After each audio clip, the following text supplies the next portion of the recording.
Okay, I'm just going to stand here. We couldn't let today go past without saying something special to our mum. So we're going to tell you about the 7 laws of Esther. Or how to be the perfect matriarch. So number 1, know more than you say. Yep, she really is the strong, silent type. Now, this may appear to go against everything we know about her, but there are hidden depths. She's taught us the wisdom of keeping still on many occasions. After all, a huge amount can be said with the right look and silence.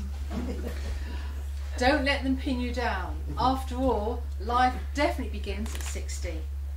Having had pretty normal holidays when we were growing up, visits to Bournemouth, Brighton and Sandbanks being the highlights, once we were off her hands, Mum started to explore the world.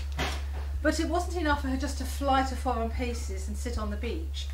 Since she turned 60, which is celebrated by going up in a glider, she's been whitewater rafting in the Rocky Mountains, up in an open cockpit gypsy moth, complete with white silk scarf.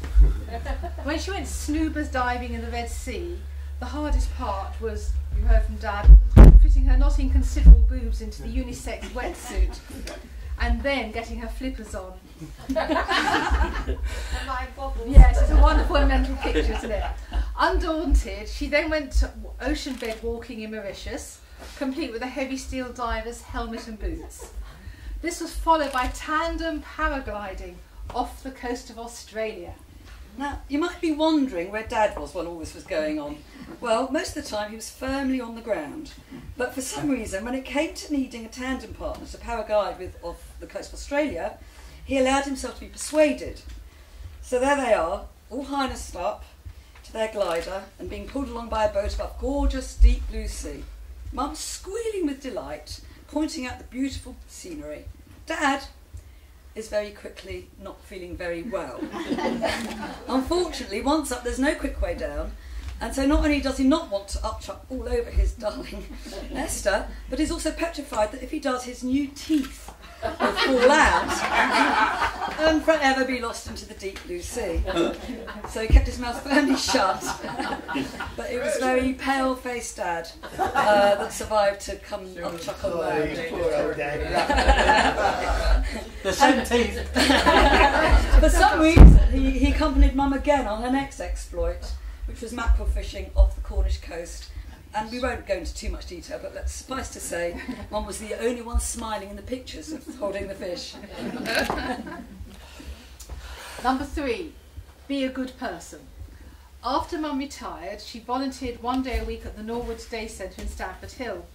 And she goes there every Tuesday and runs the toy library, checking books and toys in and out, cataloguing, repairing, cleaning and sorting them.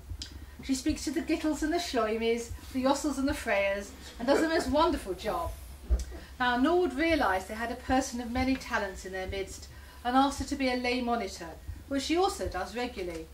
And this involves visiting homes for people with various disabilities and checking everything is running smoothly, something she's very well qualified to do. And as one of their oldest volunteers, they've taken to featuring her in their publicity, which just goes to show how proud they are of her too. Did you read oldest volunteer or Longest serving. Longest serving. Either. Both. Yes. Law 4, look the part. Possibly the first ever glamorous granny, she was it even before they coined the phrase. One of her trademarks is her beautiful manicured hands. See?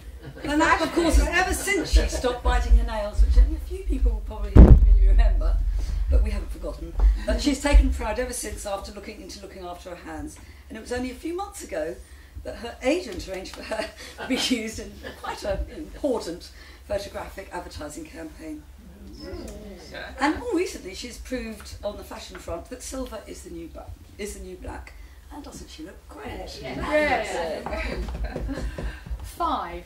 Rule number 5. Approve of everyone. Even when you don't. Approve of all arrangements. Particularly approve of any chosen partners or offspring, yes, and to the next generation. And all the machatunim.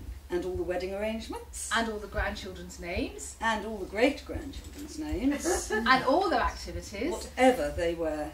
And all their life choices. And particularly everything about the way your children bring up their children. Yeah. Law number 6. Shock from time to time. Esther does have a slightly shocking line of dirty jokes. Now, as we can't really ask her to make her own speech, we're going to ask Dad to attempt one of her favourites.